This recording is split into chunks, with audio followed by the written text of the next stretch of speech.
Thank you for visiting ChristopherMedia.net. Check out The Projection Booth, Wednesdays on iTunes and ChristopherMedia.net. Christopher Media, let's make some noise. Sorry for the false start. 10-yard penalty, second down. Christopher Media, let's make some noise. From Asthma Core Studios near Detroit, Michigan, it's Unregimented. Gangsters, what's up, guys? Show 135. Get a false start, kind of like the Lions. We'll talk about that. Chris. I'm Aaron. I'm Rich. Yeah, It's like deja vu all over again. Didn't we just do this? Oh. Nobody had to know. It wasn't even recorded. Oh, just use the I like letting them in on the joke. Well, we did have a little bit of a false start, and Rich, you started saying that you were carded for a lighter. And I didn't get to this because why would you be carded for a lighter? I didn't know there was an age restriction on lighters. I didn't know that either. And even though they're childproof, right? And in you can't theory, buy a it's got non-childproof lighter. It's one of the Detroit you could turn into a crack lighter ones where you can take the back off and adjust it to where you can really get to high flame. So I guess, but it's got the You can set it for crack. Yeah. Yeah. Well, you know. It's I live close enough to the hood where that's they still sell that shit. But yeah, I walked in and here's my stuff I'm buying, and she's like, okay. I was like, oh yeah, here. I just grabbed a lighter because we needed one for the house, and she's like, nice try, kid. Yeah, I'm gonna need your ID. And I took my hat off, showed her my gray hair, and she's like, that don't mean anything. I have gray hair, and she claimed to be 21. Show her the gray pubes. That'll convince her. Hold on a second. I put my nuts on the table. You don't get this shit in your 20s, all right? Was this store north of 8 Mile? Well, it's actually in Redford. It's at 5 and Beach. So. They have a zero tolerance policy on lighters. Well, Redford PD they used to at least be pretty Gestapo-like about... But it's a lighter. ...selling to minors anything, so I don't know if dude, there it is. Apparently, you have to be 18 to buy one in Redford. I don't know. But like I said, when I was younger, I'd have been, offended or pissed off or whatever. Now I'm so old, I just take it as a compliment. Yeah, now I just laugh at people like, all right, here you go. Yeah. I'm way old enough, buddy. Probably older than you. Old enough to fuck your mother. So that was my misadventure adventure after work. Yay. But you have to be 18 to buy a lighter then, right? I would imagine. According to this clerk, either that you gotta or be the 18 to buy manager cigarettes. came down on her. But still, it's I don't know. Well, You know what? That could be just someone who fucking maybe they're not in charge at home or some shit, and they get their jollies off of doing that kind of shit at work or something. Or the like job's that. not worth it. I mean, you just fucking ask everyone because why risk it? Why risk getting fucked with? If somebody comes back at you and says, "Hey, did you sell this kid a lighter?" Hey, I ask everybody, even dudes who have gray hair. Yeah, when I worked at Circle K in Florida, that was company policy. Everybody, right? You ID everybody, and I mean, Florida, you can sell, of course, in Florida, you can sell beer at a gas station. And so people would fill up and then fill up. And there was the local winos that'd show up in Sanford, Florida, and I have to see your ID. Then we got to go through this. You see me every day. Company policy, man. You going to pay me to be here every day? Then I won't ID you. I don't want to end up out there next to you. Yeah, it's a liability ID, issue. please. Well, no doubt that bitch be power tripping too, I'm sure. Mm-hmm. Yeah, probably. There's definitely a lot of that going on. Dude, it's a fucking lighter. It's not age restricted. It's not like a pack of cigarettes. It's not like a bottle of booze. It's a fucking lighter. Can cause a lot of damage with that flame. Okay, then you just go get a book of matches. Right. I mean, it's yeah, you know what? Or anything. I mean, you can go to Meyer and buy, a big book of those matchsticks, a big box of those big-ass fireplace matchsticks. And I bet you they're not going to card you for that shit. Or you just buy one of them fucking barbecue starters. You could probably buy one of those too and not get carded. This is when you buy a Bic. Hey, son, what kind of drugs are you going to smoke with this? One that I have to have an extra reach for. Yeah, something far away. No, I mean the Bic. They're biased against like a Bic lighter and not other sources of fire because you don't usually light your bong with a fireplace lighter. Well, speak for yourself. It depends on how tall your bong is. Bong. What was that, no Chris? friend. I didn't catch it. What did you say, Chris? I said maybe you got a 6-foot bong. Oh yeah, maybe you got a 6-foot bong. Maybe like Rich said, and no friend. And maybe you got one friend and his job is to strap the nitrous balloon to the end of it.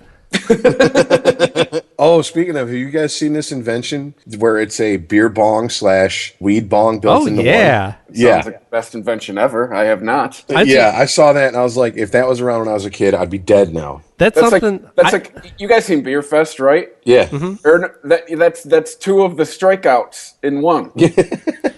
Yeah. All you need is something for the shot, and there you go. I must have read about this months ago, and I've been meaning to bring it up on Weedsman, but I just always forget. How does this work? It's in front of me. What am I talking about? But right. still. It's a pipe that you attach a bottle to. Is that right? Yeah. Right. So it like kind of screws onto it. So you have to do this with a glass bottle. I believe so. Maybe it's not the same thing. Actually, that would no, because you'd still be letting air in. Talk about the knockout. The knockout. Yeah. Beer bong attachment. Yeah. What does it look like? It looks like a hangover. That's the surf and turf plate. What the fuck? I'm looking at this thing. How does this work? Knock yourself out. Yeah, okay, that's the one I was thinking of. You screw it onto the end of a beer bottle, and then it's got a little pipe. It's like a one-hitter. The knockout is an attachment that... Oh, they forgot the word that. The knockout is an attachment, turns any bottle into... Fucking grammar, Jesus Christ.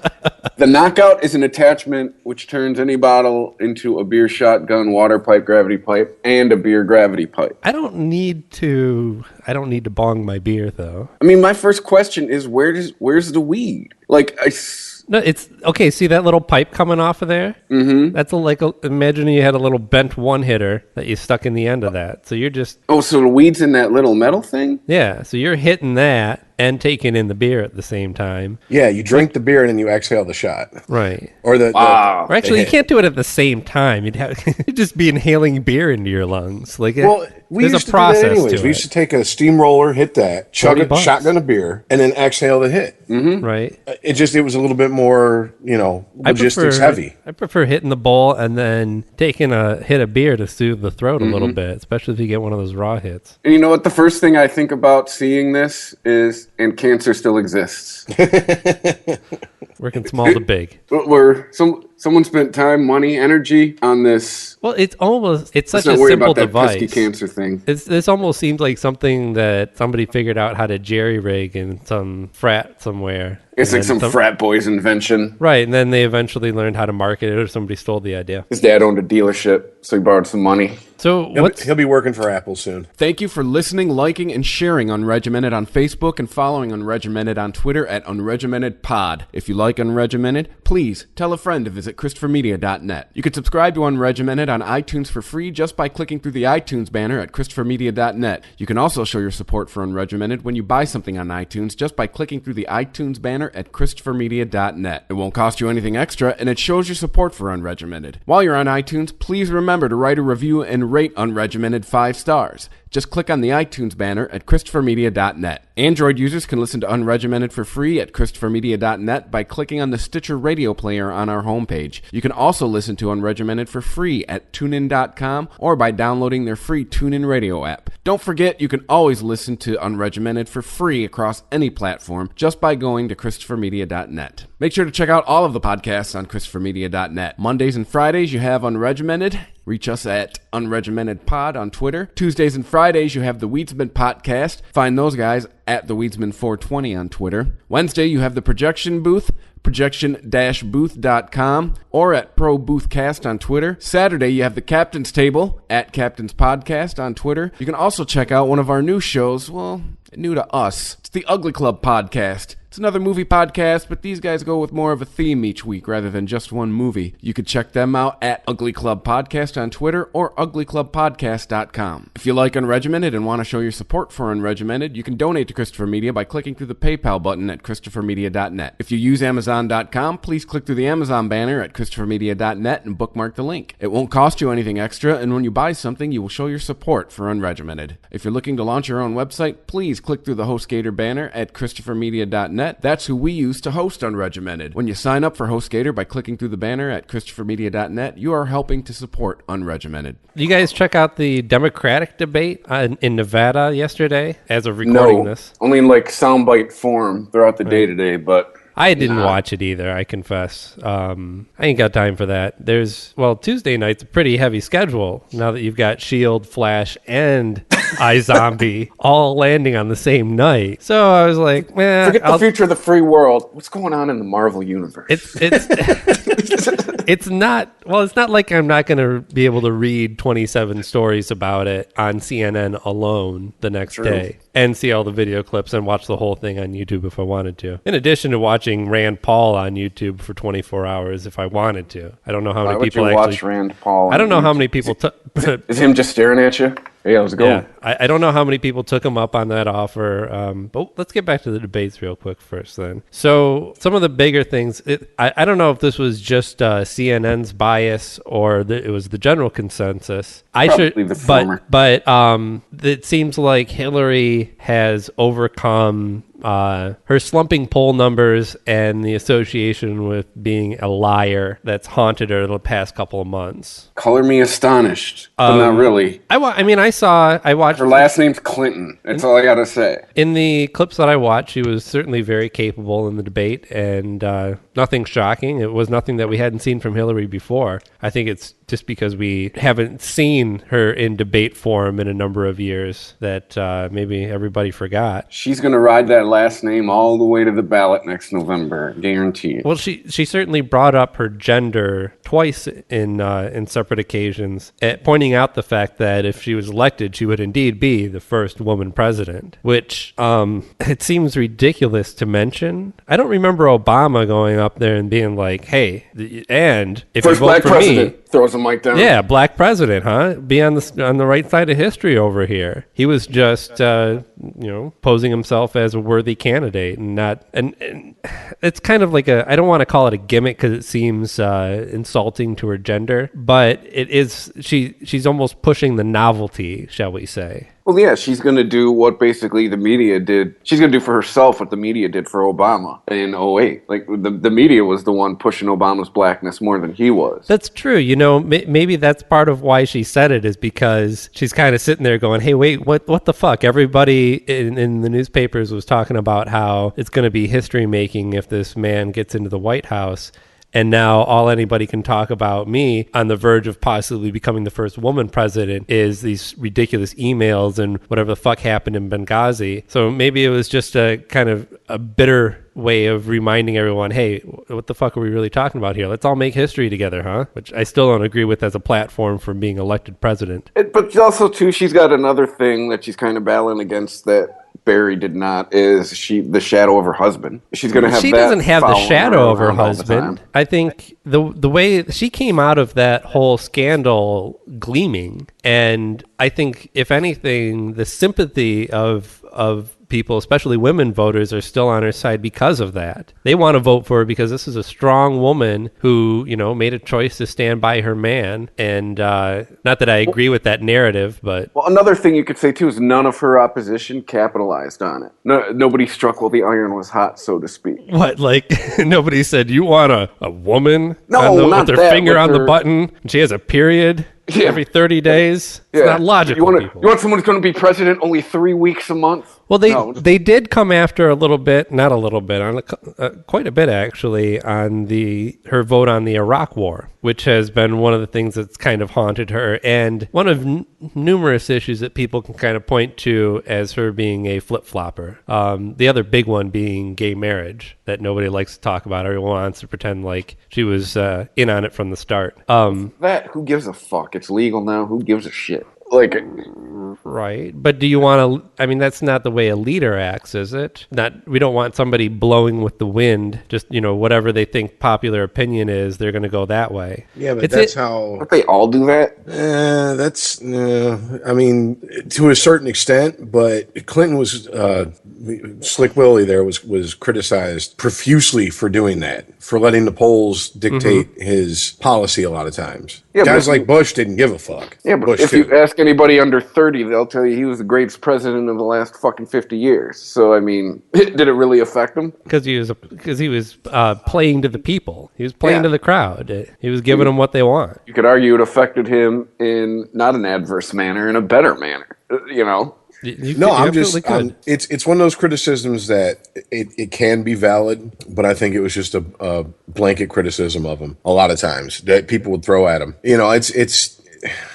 I never. It can be valid on certain things. Certain things, yeah. I'm sorry. Like at one point, we all thought slavery was a good idea. So, I mean, someone had to go. Well, wait a minute. We don't really give a fuck what the popular opinion is. This shit ain't right. So, I mean, if we had pollsters back then, would it have been postponed even longer? I think that's a good point, Rich, because, this isn't like something that happened over the course of a generation. We're talking in a matter of 2-3 years, her position completely changed from marriage being strictly between a man and a woman. And this wasn't just like a position out of absence of having an opinion or absence of being in support of gay marriage. She actually came out and said that she thinks legally marriage should continue to be between a man and a woman. And then after the Supreme Court decision, she came out saying that she was happy and thought that was the right decision, and kind of made it like, well, I've been for this all along. This is awesome. I'm part of the party. Well, she wasn't marry her girlfriend after she divorced this bill. But she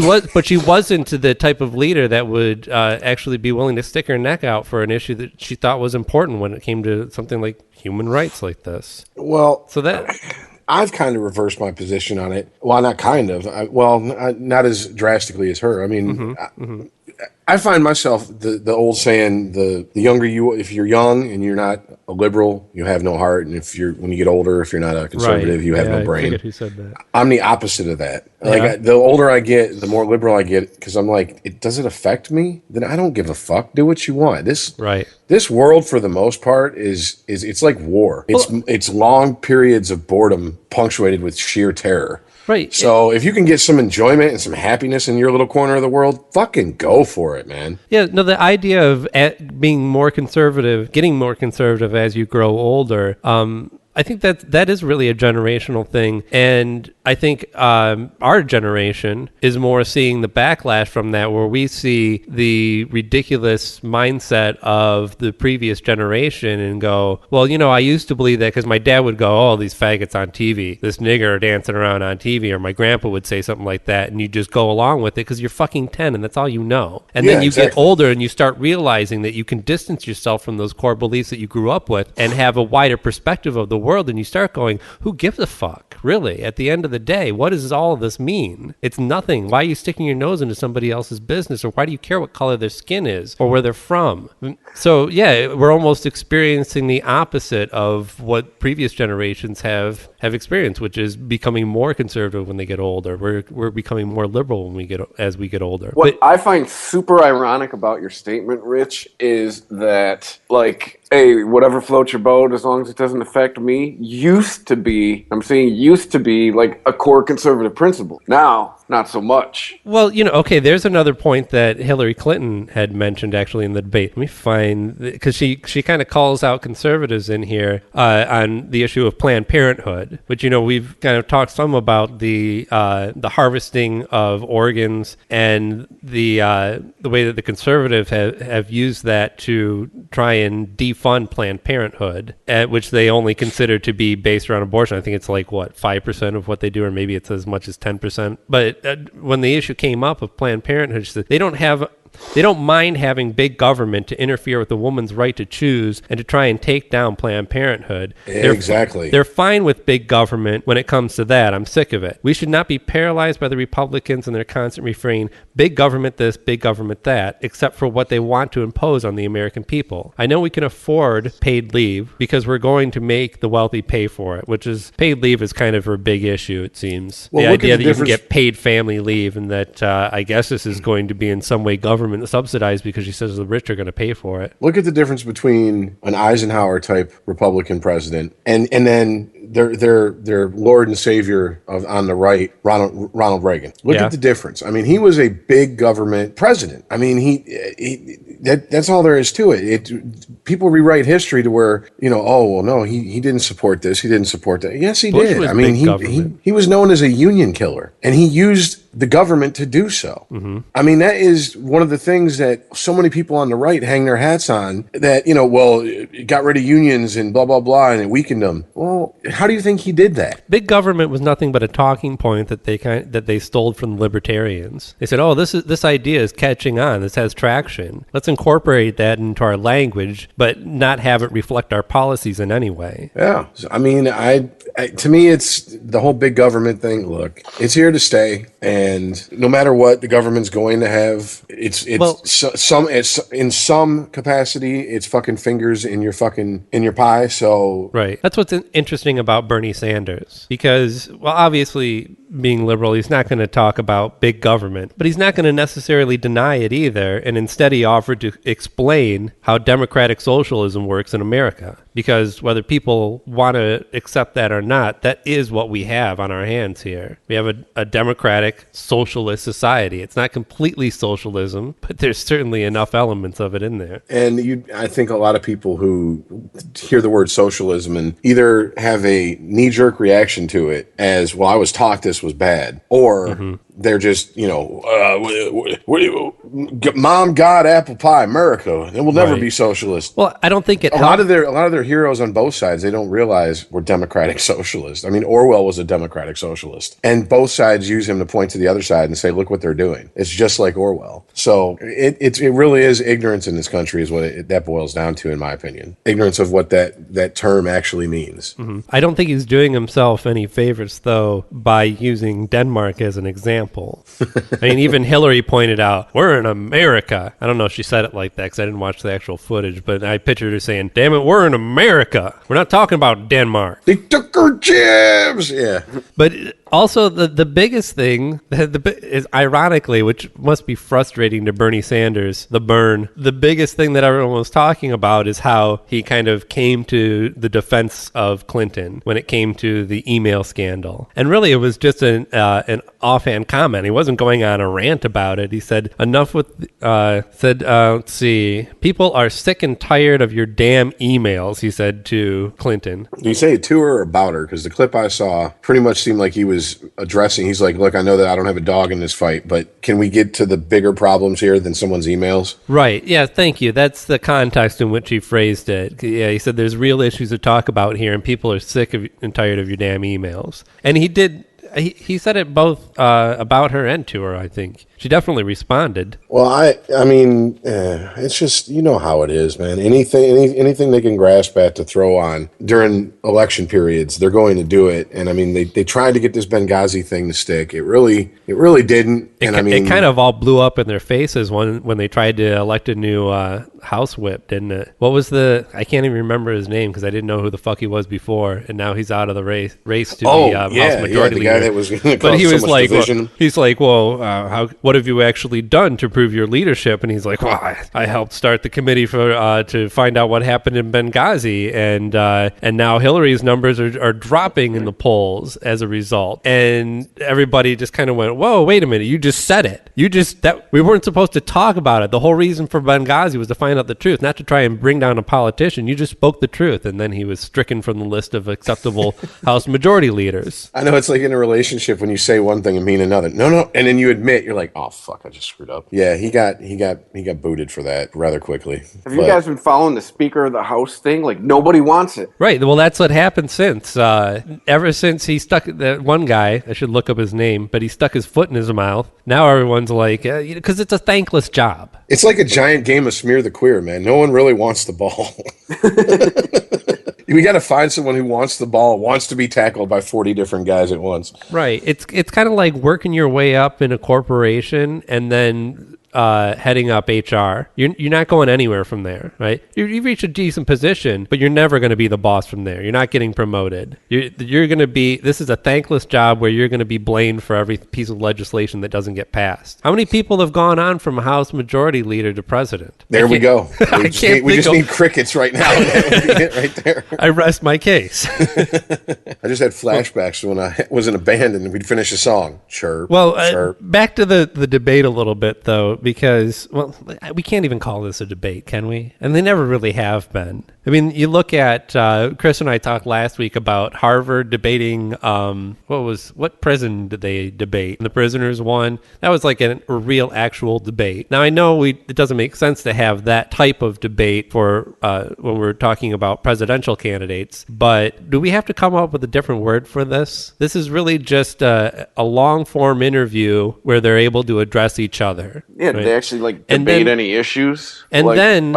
we give them the option of having questions from Facebook asked to them. Like, what the fuck? If we're not even having a trusting, reliable mediator for this thing, then why don't we just make it a ask me anything? And that's how we pick the president. Pretty much, they do an AMA on Reddit. Yeah. Well, wasn't there a style of debate where it was like the town hall debate where they had a moderator, but I mean, he basically just made sure the crowd didn't, rise up and lynch anybody. But people would ask questions from the audience. I mean, remember in '92 that was so. Have you ever smoked pot? And he was like, I tried. Right. I tried. I couldn't inhale. And you're like, oh, right. Please, you're high right now. And there's different styles of debate. We're going to use in quotes, air quotes here from here on out. And I'm betting that Hillary's team really pushed for this style of debate because that was the type that Bill Clinton really shined at. When he could talk one-on-one with the people and look them in the eye and have that little glint and point at them with his with his knuckle, bite his lip. Oh man, they were hooked. Well, and he was just in his glory when he was debating, when he didn't have to. I'm not saying that they were all softball questions because I mean clearly they weren't, but he was able to charm his way out of it in the perfect example that you cited. Well, I remember very much reading an article. It was years ago. I can't remember who wrote it or what it was in, but someone was like, my impressions of Clinton X amount of years on, and they were just flat out like, he gets you one-on-one, he'll charm the pants off you, literally and figuratively. So that's what he's good at. He's good at pressing the flesh. Some people are better at public speaking, and then you get them one-on-one, and they're a stuttering, stammering mess. Other people, it's vice versa. Clinton was better at one-on-one, but he could hold a crowd too. I mean, what was it, 2012 Democratic Convention? I mean, he got up there and spun that old aw shucks hillbilly bullshit, and everyone was fucking loving it. Wait, you talking about Bill again? Yeah. Oh, okay. Sorry. Well, back to Bernie though, because so he was asked. Or actually, I don't know if everybody was asked on this or if it was just asked individually. The ridiculous question. This is the most ridiculous question of the evening, I believe. Do Black Lives Matter? I'm sorry. All lives matter. Or do Black lives or do all lives matter? Did he respond with telling him to fuck off? He should have, but probably not. He's not that low in the polls anymore. Yeah. To which he said Black Lives Matter. He seemed to be the more important point to him. Well, because I guess this is a question that got asked the Republicans too, and they all said all lives matter. Which, what does that even mean? Why are we asking these stupid questions? This is like chocolate or vanilla. What's your favorite ice cream? What's your favorite people? Are you stupid enough? If you get to the base of it too, you're running for president, sir. Are you stupid enough to matter, or does just this one group matter? Right. Are you stupid enough to right here on stage exclude a major portion of the human population? That's what they're asking. Are you is it just about black people or is it about all people? I'm surprised that Bernie Sanders answered. I think he's the only politician that would have answered that Black Lives Matter, which seems to connote that that means that they matter more. They matter more than other lives. He's running on the Democratic ticket. It's called pandering. Right. He knows if he gets elected, he knows who's going to be buttering his bread. I have a friend who posted a rather long rant on social media, and his take on it was, yes, we get it, all lives matter, but right now a disproportionate number of black people are being fucked with to the point where some are dying, and some of them who've died are dying under suspicious circumstances, and people just want to go, oh well, I mean, that's what happens when you resist arrest. And it's like, yeah, but resisting arrest can be considered, resisting arrest is the charge they throw at you when they have no other charge. Okay, but could we talk about the elephant in the room here that people just keep seeming to fucking ignore when you have this conversation? You want to look up the statistics for how many black people are killed by black people versus killed by white cops? Yeah, I get that, but we segregate ourselves by race. We segregate ourselves in this country for the most part by race. So, I mean, of course, it's like Who gets killed more in a domestic violence situation or domestic assault or home invasion? My question is, have black people gotten the memo that Black Lives Matter? Because if you look at the black on black crime statistics, it's staggering. I looked that shit up a few days ago, and it's like something like 90-something% of black people are killed by other black people. Yeah, but you could say that those are both tied to kind of the same problem. And I don't think that anybody can argue against those statistics, but the bigger point here is that certain people's lack of understanding that black people are just as much human as white people is causing more people to die than you would normally get from your average, regardless of regardless of race or where you live, the average amount of violent crime. And another thing that's not brought up either is more white people are killed by cops every year than black people. Yeah, but are we talking because there's more white people in the country? Or are we talking actually percentage of people? Yeah, do you get what I'm saying? You have to do this per capita, meaning that. Thank you. Yeah, you get a percentage of the black population killed by police officers and percentage of white people. I don't know the numbers. I'm not saying that your statistics are wrong, Chris, but when you just look at raw numbers, you have to balance that against the population. I'll be honest with you. These were national statistics. That I understand, but if they're just numbers, here's 1,000 people. Here's 1,000 white people that were killed, and here's 50 black people that were killed. Okay, that seems like a pretty big disparity. But how does that line up? Those numbers that I just threw out of my ass. How does that line up against how many white Americans are in this country and how many black Americans are? And you look at the percentage of the population that is being killed by police officers, not the total number. The total number can be totally deceiving. It doesn't really tell you the big picture. Here's what I think it should really be, but I don't think we'll ever see in our lifetimes. I don't have hope. I don't hold out hope for it. It's where we get past this shit where it's white, black, Hispanic, whatever. Once again, I don't think it's going to happen in our lifetime. And it's, okay, how many people who don't have the money to go lawyer the minute the cop starts giving them, the full court press with questions, get fucked with versus the people who, oh shit, my taillight's out and, did that traffic ticket check clear? Shit. You know what I'm saying? And I'm not going to jail. Let me fucking, and when it stops being about race and it starts being about the fact that most of these people that are fucked with by cops in this way are fucking poor or working poor. It's not white, black, doesn't matter. Go to poor white fucking ghettos, for lack of a better fucking term, because they're the same fucking thing as in the hood, and see how the cops fuck with people. It's no different. It's no different. Go to any fucking trailer park with a bad reputation, and it's what people picture Detroit on a smaller scale. And it's white people for the most part. It's the attitude that, nobody here knows a judge. Nobody here's got a brother on the force. Nobody here can fuck with me. But at the same time, too, Rich, how many of those people were shooting off at the mouth? Case in point, your situation a few weeks ago. You were yes, sir, no, sir. You could have been hauled off to jail. You weren't. I'm not saying... Yeah, but some 40-year-old white motherfucker gets pulled over in a Jaguar and is a little mouthy with the cop. He's still not going to go get the fuck out of the car and try and cuff the guy or pull his gun on him or some shit. He might write him a ticket. He might give him some shit. Shit might even get out of hand. It's totally possible. But in these scenarios, it's much more likely to happen to the poor person than the rich person. And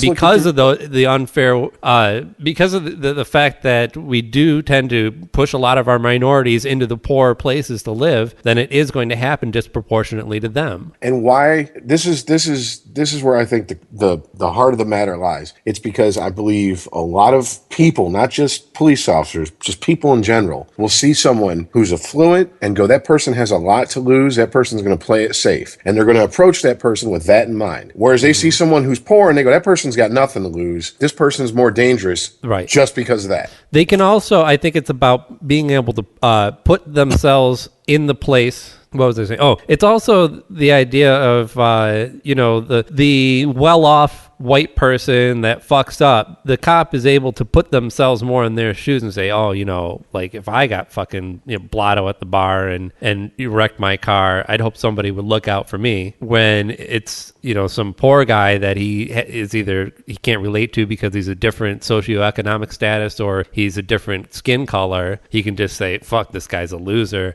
I need to get him the fuck off the road. This is somebody who deserves to be locked up or punished in some way. Yeah, well, perfect example. My buddy who's a police officer and I'm friends with on social media posted a meme. It was a picture of like I don't know, maybe 10-year-old Buick, and it said official car of driving while suspended. And I'm like, okay, so basically, and it's like, it come from a site called Cop Humor. So basically what you're saying is, you guys, even for remember all the bullshit about profiling? Fuck, that's all a police officer does. That's all he does. Oh, look at that fucking beat up fucking piece of shit 10-year-old Buick driving around. Let me pull up behind him and fucking run his plates. But a cop's job is to profile. Yeah, that's pretty much their job description. But once again, we're getting back to, then you know what? Let's be honest about it. Let's stop the bullshit and be honest about it. Well, the problem is there's a big difference between profiling professionally and profiling with a personal bias. And that's what's getting a lot of the cops in trouble. And something that I don't know, it's not like you can test for this, I guess. Maybe we should have like some kind of psychological test for police officers. But, I believe they do have to take one. They are profiling, but they are profiling through their own personal bias. It colors the how they're supposed to do their job. I think that goes without saying. It's a very rare a person on this planet can do a job where they have to even marketing, something that is seen as benign. Is nothing but profiling. Yeah, something that is seen as benign. But I'll tell you what, flip through your station sometime if you're bored and you're driving in your car and you're not listening to all the wonderful free programs on ChristopherMedia.net. Just flip through your radio stations and listen to the McDonald's commercial on the country station and listen to those voices, and you tell me what race you think those people are and who they're trying to get to go McDonald's, and then flip to the urban music station and tell me the same thing. Exactly. Yeah, put on 95.5 if you're in Detroit, put on 99.5, and then put on fucking 97.9 and tell me those commercials aren't profiling people. You got the guy that sounds like Billy D. Williams hawking you Big Macs on WJLB, and then you got the guy that sounds like fucking Kid Rock hawking Big Macs on the country station. To loop this back around, though, I do want to kind of make a clear division between there's good and bad profiling that I described, and then there's the violence that we've seen pop up in the news, which is a totally different thing. Like, there are plenty of guys doing bad profiling out there who may be racist, who may be prejudiced, who may hate these people that they're put in charge of policing, but they never go that extra step of actually, committing violence or shooting an unarmed person or whatever it may be. Well, it just, and it goes back to, I guess it depends on how this person's outlook is. Like, why were they running? They deserve to get shot. So someone deserves to die because they ran and are unarmed. Right. See, I would just be like, we got his car. Yeah. We know his address. Let's go find his ass. That's the best thing about watching cops is when the guy runs and then they have that conversation. Why were you running? Why were you chasing me? I was chasing you because you were running. Why were you running? I was running from you because you were chasing me. Yeah. And he's like, and then they start going, what did I do? What did I do? And he's like, I don't know. You must have done something. Why are you running from me? Aaron, you're also forgetting, though. I'm playing devil's advocate here. Yes, half the time in that conversation is, I told you to stop. We forget. It's right. I'll bring it back to what I think Corolla said it a couple months ago. Let's replace cop with person with gun. Mm-hmm. If person with gun says stop. Sure. I mean, well, it depends. It really does. I mean, as someone who's been in a situation where I've had guns pulled on me that it weren't by police. Granted, it was in. I bet you did what they said. Well, I wasn't dying for at that point $6 an hour. So exactly. It's like, no sale. What's in the register's yours, buddy. There you go. Exactly. Yeah, but what if you grew up in a neighborhood where the people who had guns and flashed them around a lot were gang members or even people who were out to kill you or your enemies in some way, possibly, and then you're not growing up in an environment where I have a gun means stop. I have a gun means, oh shit, people with guns. Fucking lay down or run or get out of the way or throw your girlfriend in front of you. Here, bitch, you love me. Take a bullet for me. Yeah. Right. So, they're not going to have that reaction to the cops either. Aaron, I bet you people in those circumstances don't fuck with people with guns. They probably know, do not fuck with the person who's waving a piece around. Because they might be irresponsible. Because they might be, they might not have good judgment. They might be irrational. They might have a fucking itchy trigger finger. Right. They might just be waiting for you to give them a reason. Right. They got a gold belt buckle says, I wish you would. Yes, and this is good advice for when you're driving, too. Watch out for the people who are swerving around and hit. Oh, I got hit, by the way. I should tell you that story. That was fun. Watch out for people who are driving like crazy because they could fucking take you out, too. But it doesn't stop the problem of, it offers absolutely zero solution or even insight into the problem of people drunk driving or driving erratically, or in the other case, case, cops shooting people who are unarmed or innocent or didn't even or may have committed a crime but didn't deserve to die because of it. Well, this goes back to our what I'm couple saying episodes is, ago. I think anybody, whether you are a police officer or not, this kind of ties into what you're saying, Aaron, is I think anybody who has a gun should have a psychological evaluation once a year. Yeah. Cop or not, cop or citizen. If you that's something are that in I can get possession of a behind. firearm, you should be mentally evaluated once a year. Right. That's just me. But yeah, I mean, just saying like you should always do what the guy with the gun says. It's good advice, yes, absolutely. But I don't know. Never mind. We're retreading this, and I actually want to cover a couple more things to wrap up the debate, quote unquote. Okay. So, just in case you guys forgot, there were, I guess, 3 other guys on stage there, huh? Martin O'Malley, is that his name? The guys holding down the single digits approval ratings. The guys who will not be around after January. Martin which is not the guy from WKRP in Cincinnati. I found out. I thought who that was it again? Martin O'Malley. Who was the DJ with the shades on a WKRP? That was it Doc? Was it Johnny Fever? Johnny Fever, yeah. Yeah. What was it? What was the actor's name though? Oh, Howard Hessman. Yeah, I don't know why I always think that his first name's Martin. So, what was I saying? Chafee, Lincoln Chafee. Oh, Lincoln Chaffee. Yeah. Chaffee. Former Rhode Island governor. Mm-hmm. He was there. He was asked about his 1999 vote to repeal Glass-Steagall. And, so that was a law that came out of the big stock market crash and depression in the 20s that prevented commercial banks from doing investment banking. And when that law was repealed in 99, that was actually something that I don't know if anybody pointed out that Bill Clinton was involved in that. I was just about to say, under Democratic president? Right.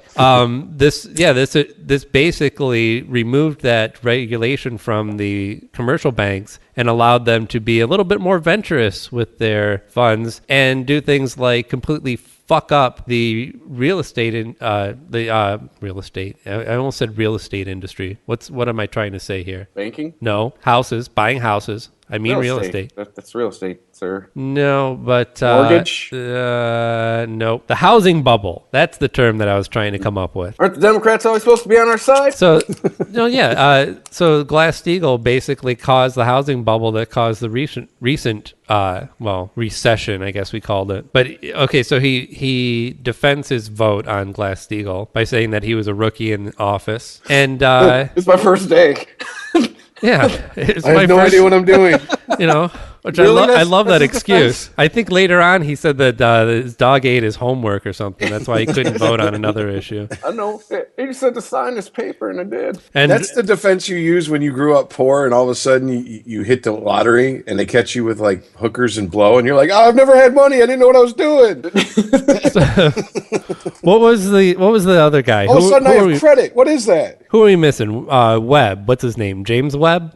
Webb. I don't even fucking know, man. That's how WEBB. Jim Webb. Spike Webb? No, Jim Webb. Spud Webb? He killed a man. He killed about bragging a man. He bragged about but he also, a man. I guess he didn't get a lot of time. He felt like he didn't get his fair share. Did he kill a man just to watch him die? So when it actually did come time for him to speak, he chose to use that time complaining that he wasn't given enough time. 4 times he complained to moderator Anderson Cooper that he had waited 10 minutes to speak rather than going on the offense or lay out his own vision. With a sparse campaign schedule and little rationale for his candidacy, it's hard to see him ending up in future debates. Cooper, tired of Webb's complaints about speaking time, summed it up: "You agreed to the rules and you're wasting time. So if you'd finish your answer, we'll move on." He gave him the equivalent of, "You knew the deal when you took the candy, get in a van." Oh, come on. That's basically what he told him. It also sounds like it's the 2015 version of "Can I finish? Can I finish? Can I finish? Can I finish? Can I finish? Can I finish?" Okay, I'm finished.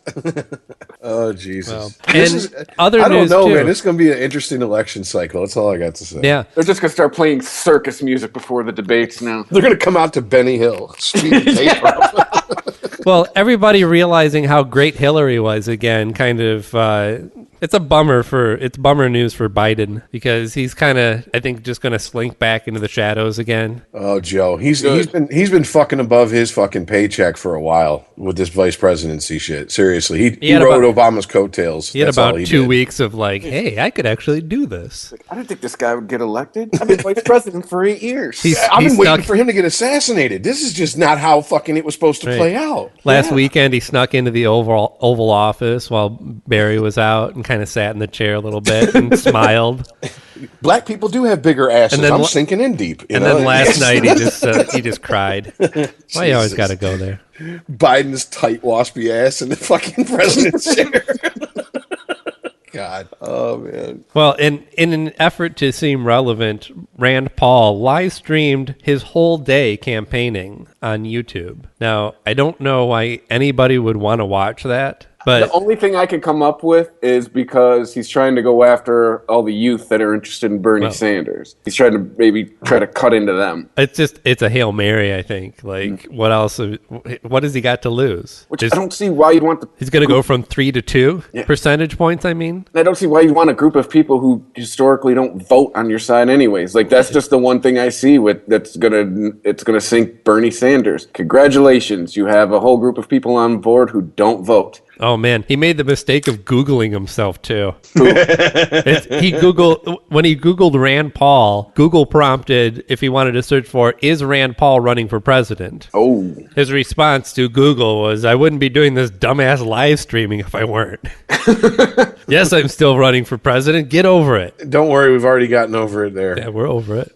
Yeah, we've been over it for 4 or 5 years now. You need to get over it. At least what you need to do. Yeah. No, I think everybody's just, as much as that man has some rather good ideas at times, he's still kind of scary. And I mean, this is somebody who's named, I believe he's named after Ayn Rand, even though it's not spelled the same. Yeah, that's what I picked up from that. And I don't know.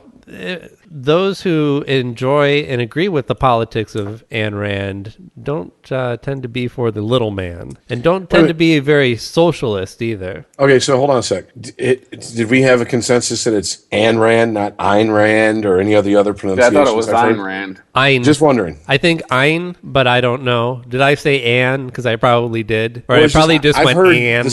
I've heard the same person refer to her and say it at least 2 different times before, and I'm like, I'll flip-flop too, yeah. I'm like, can you pick one and stick with it? Because I'm getting a little confused here. How can you worship this person? You can't even pronounce their name. It's Ann. I like to call her Ann. I really enjoy... Rich, this is the new media that no longer proofreads and puts out articles with misspelled words in the title. So, shit. Informing ourselves is done. Well, I've heard numerous people who have read Ayn Rand and pronounced it many different ways as well. I think only she could tell you for sure. She stayed. And hey, how opportunistic for Bill, by the way, last night. He had visual confirmation of where Hillary was for a good 2 hours. He said, Bill, how come you're watching your wife on TV while you're fucking me? It's not what you think. I need to know what she's done. Okay, well, let's wrap it up with one other issue. Hey, baby, we need to hit it doggy style so I can tell her I actually watched it. I'm going to be quizzed on it later. So recently, a Milwaukee gun shop that was responsible for selling a gun that ended up in the hands of a cop killer was found liable for $6 million. Badger Guns in Milwaukee was brought to court over what they did was they sold to, let's start with the police officers. Gun was used to kill Brian Norberg and Graham Kunish, 2 Milwaukee police officers. 2 weeks before, the gun was purchased at Badger Guns by, there's a word for it. Where is it? I thought I highlighted it. There's a word for somebody who buys a gun and then hands it over to somebody who couldn't have got a gun on their own. Gun runner? No. Shit, give me 1 second. The middleman? I know what you're getting at. I just can't remember off the top of my head. Straw buyer. So this guy who purchased the gun was a straw buyer, and the straw buyer is somebody who buys a gun for somebody else that would not be allowed to legally purchase one on their own. So a straw buyer buys a gun for a guy who then kills 2 police officers. And in the past, we've had protection against this. It was in 2005 when they passed a law saying that gun shops cannot be held liable. Now, I wonder who actually wrote that bill and paid to have all the advertisement done and convince everybody to vote for it. Maybe the NRA. Yeah, I was saying, yeah. I give you their initials. Which, by the way, how lobbying works. I don't know if you guys have ever been curious about this, but a recent episode of Stuff You Should Know covered it, and it is fascinating, and I would definitely listen to it. And the whole idea of when you hear people talk about how, well, the lobbyists wrote that law. You can tell the pharmaceutical lobby wrote this healthcare bill. Actually, in the system that we have, that is kind of their job, to write the laws. Nobody has time. No senator has time between fundraising and running for election and fucking interns and whatever the hell else they do to actually sit down and write a law. Well, yeah, it's pretty much, here's a whole bunch of money in this law I wrote. Yeah, it's exactly what it is. But yeah, it's about 40 minutes, and it is absolutely fascinating. Opening my eyes up to how our government actually works. You hear about how does a law get passed. The I'm just a bill, I was about to say, old bill. But nobody talks about who wrote it. All these people who signed it and approved it and claim it's theirs, but who actually wrote that language in there? But anyway, I'm going off on a tangent here. The main point here was this seems to be, I don't know if it's not ever happened before, but maybe the most high profile case where a gun shop was found liable to the tune of $6 million. I mean, I know guns can be very profitable business. I don't imagine that they'll survive that kind of, for a small businessman in Milwaukee, I don't think they have that laying around. Well, the main question I have is, did he know it was a straw buyer? Because that's the only thing I can think of is maybe why he got prosecuted is because how can you tell that if you're selling it to somebody? If they have a term for it, well, I mean, I don't know. Does the term derive from the fact that because they know he gave the gun to somebody else? Or is the term because there's a certain thing? It's like a coyote, right? The guys who bring people over the border. Mm-hmm. They have a word for that.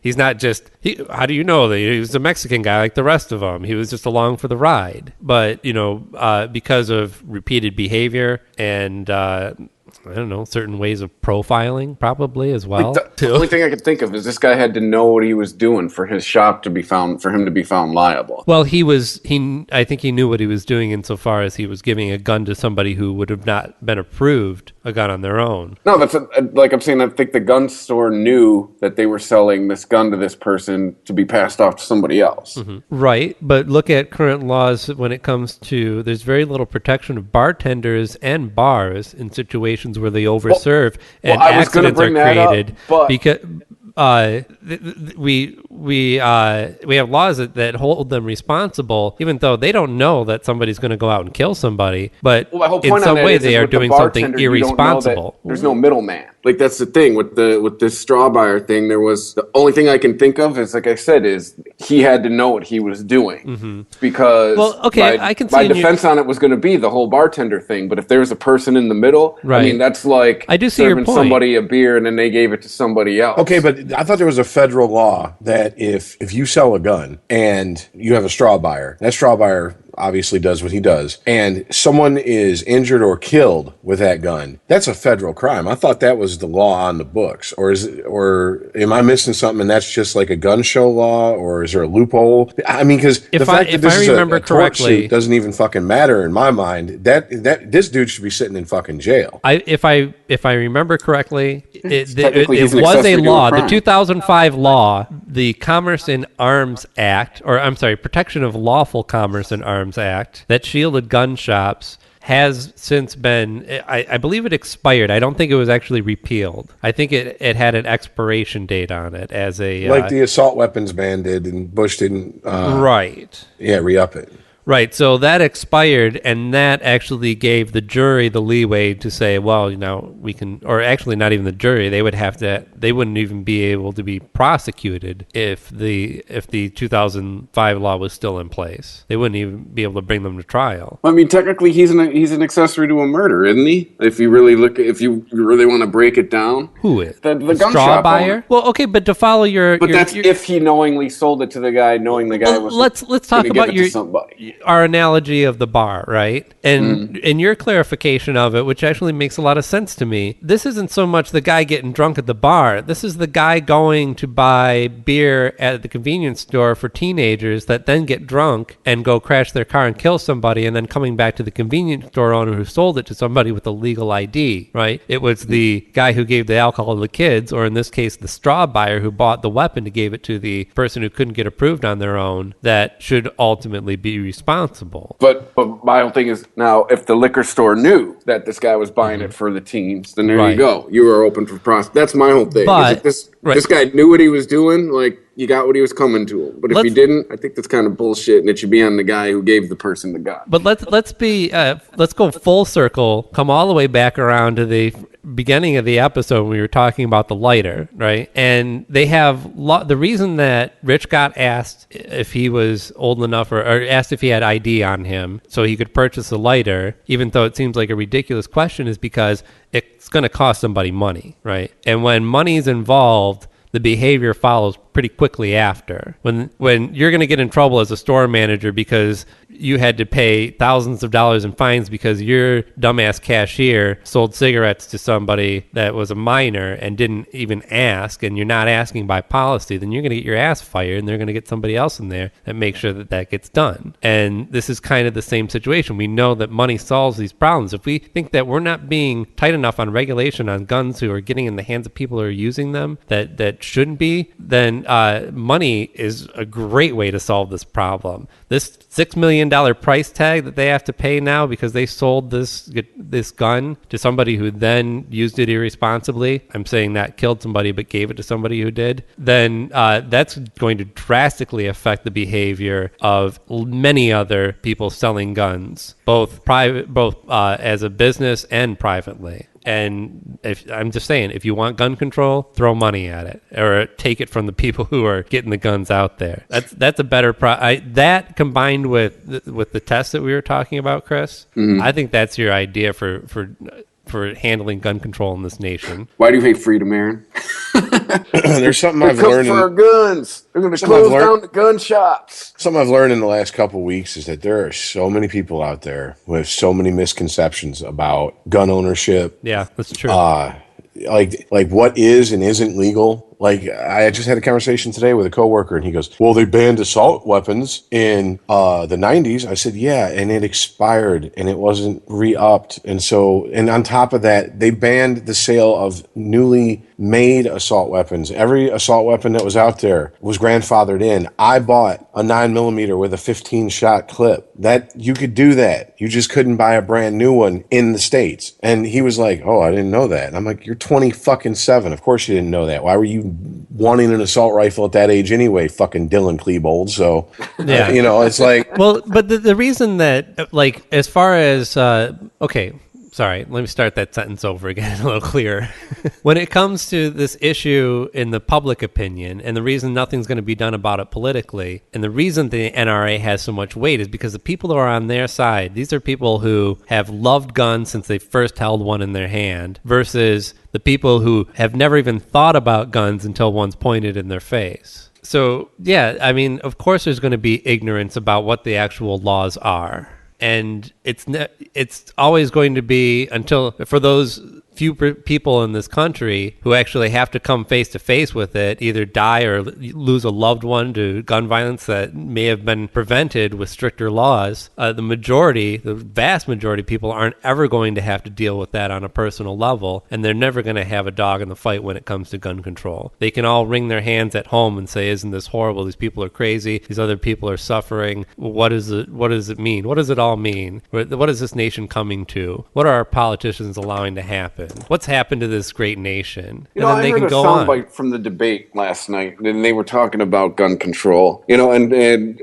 I forget, maybe it was Lincoln Chaffee, maybe it wasn't, but it was somebody talking about we have to uphold, and this was out of a Democrat's mouth, we have to uphold the tradition that we've had in this country of people being allowed to defend themselves. And just the more and more we have to hear about dead kids or dead people in general, like, he should defend himself. My first reaction was to say, against what? I know I'm going back to a tired old argument here, but the Second Amendment was written when the redcoats could kick your door down and kill your family at any point. Right. I think we've evolved a little, maybe not so much, Well, but we've okay. evolved a little bit in the last 275 years. Yes, but the redcoats weren't what that was written for. That was written with the clear idea that your government could possibly get out of hand. This experiment that we're going to try with this new form of government, even though it's not really new, could all blow up in everybody's faces. And we want to make sure that you people can use your own judgment and decide that if you need to rise up against your government, that you're going to have the ability to do so, and that you're not just going to be outmanned or outgunned by your government and have a totalitarian government. So the whole idea of arming giving the option, the freedom of the population having arms, was scarily enough the idea of overthrowing the government if that's what it came to. And I know that it does sound like a ridiculous notion these days. But back then it wasn't. It wasn't back then, and there's plenty of other examples in our country where it clearly is not the case. That, if these people had the same freedom and access to weapons that we had, maybe they wouldn't be in the same situation. I don't know. That's just total hypothesis. I'm just pulling shit out of my ass. But yeah, it's not about. The government will draft you if they want to draft you. The whole idea of the right to arms was to be able to have the ability to rise up against your own government if you believed it was out of hand. So there is some credibility to the crazies. You don't need a gun to combat it now. You need a wallet. You can do a lot more. You can do a lot more with a laptop than a machine gun in this country. Plenty of people have already proven that. Mm-hmm. The people who rise up are going to get shot down right away. The people who have information are able to bring the system down from the inside. The most disturbing thing about the people who, as you put it, that would rise up, the most disturbing thing I find is that they're like Christians who support Israel. And Israel's like, hey, we'll take any support. Yeah, but you don't understand. They want you to be there because it's biblical prophecy in their mind. So that you have to be basically fucked with for their savior to come back. Right, yeah, they wrote legislation called to serve Jews. What they didn't understand was to serve them up on a platter for Satan when the Antichrist returns to earth. Yeah, exactly. And these to be lambs for the slaughter. These people that I'm talking about, they pray that there is an uprising. They want it to happen. Yeah. And they don't even hide it. It's not a secret. Rich, I think if you haven't watched what's that HBO show with Tim Robbins and Jack Black? Oh, The Brink. Did you watch that's it? when I started, and then I fell off because of my little extended stay in my place of lower learning. Revisit it. Did you see vacation? What's the Night Court guy's name that's in it? John Larroquette. John Larroquette. Did you see him in it? Because he flips his wig.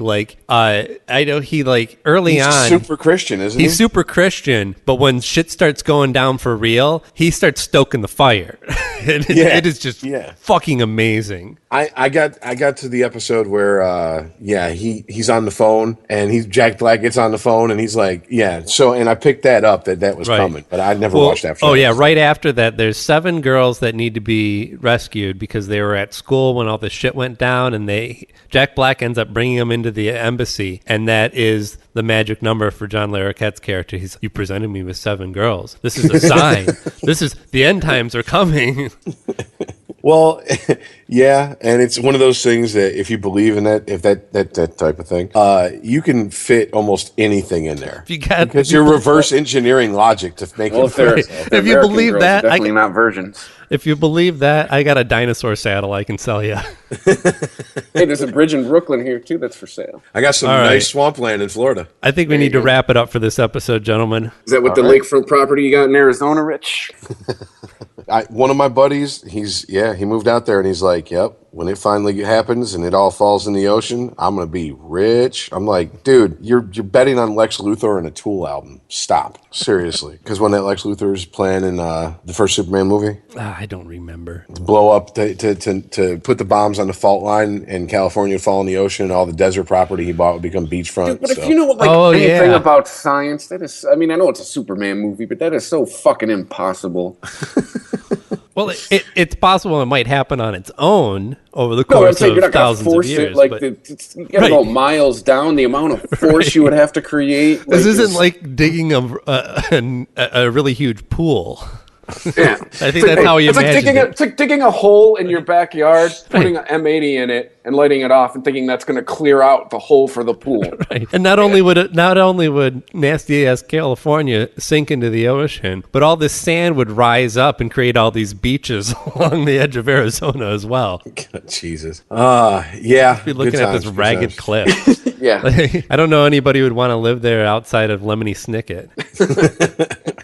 All right. Well, thanks for listening, everybody. Thanks for downloading. Hey, thanks to the super fan, Dawn. Thanks, Dawn. Yeah. Thank you. Dawn donated some money to us. She's paying a bill for us this month.